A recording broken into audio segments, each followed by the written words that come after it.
Do not have junk food. Junk food may upset your digestive system and leads to various infectious disease. Do not stay late at night. This may upset your immune mechanism and again leads to infectious disease.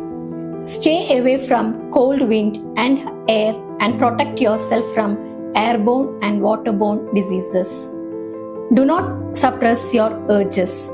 This may lead to accumulation of toxins and thereby again leads to infectious diseases. Do not skip your meal or have your meal properly at proper time to have a balance between the mind and body.